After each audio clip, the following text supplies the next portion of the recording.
Habari za wakati huu tena, mfuatiliaji wa Kankono Media. Karibu tuangazie kile kilichojiri ulimwenguni, na wakati huu tuelekee huko Mashariki ya Kati. Naitwa Ramadhani Fupi.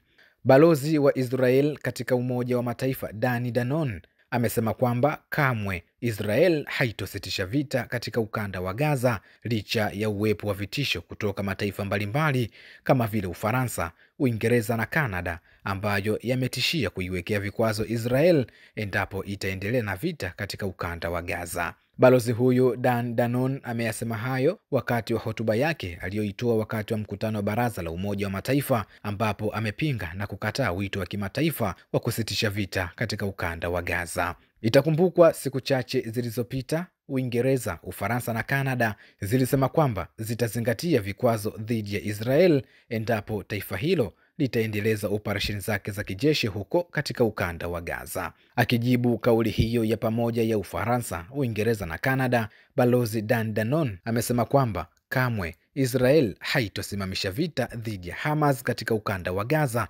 mpaka mateka wote wanaoshikiliwa na Hamas watakapookolewa na kuiondoa Hamas madarakani. Namnukuu, "Nina habari kwa wale viongozi mashuhuri waliotia saini tamko hili.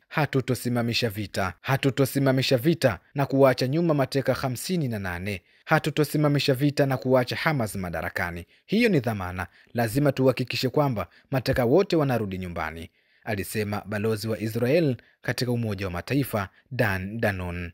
Mbali na Ufaransa, Uingereza na Kanada kutoa vitisho dhidi ya Israel, naye katibu mkuu wa Umoja wa Mataifa Antonio Guterres amekiri kwamba hakuna binadamu wanaoteseka hapa duniani kuliko Wapalestina wanaoishi katika eneo la ukanda wa Gaza.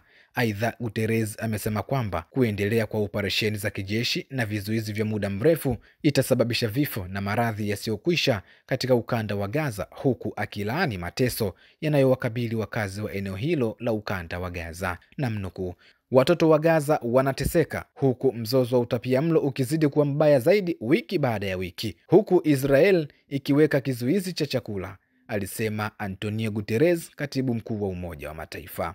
Wakati hayo yakiendelea, jeshi la Israel linazidi kufanya mashambulizi katika eneo hilo la ukanda wa Gaza, na hadi kufikia juzi Ijumaa, takriban watu 76 wameuawa na kufikia idadi ya watu 53,822 waliouawa katika eneo la ukanda wa Gaza tangu Israel ilipoanzisha mashambulizi katika eneo la Gaza mnamo Oktoba 7 mwaka 2023.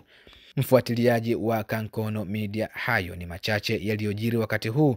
Usisahau kusubscribe, kulike, kushare na kucomment ili uwe wa kwanza kupata taarifa kutoka ulimwengu mzima. Naitwa Ramadhani Fupi.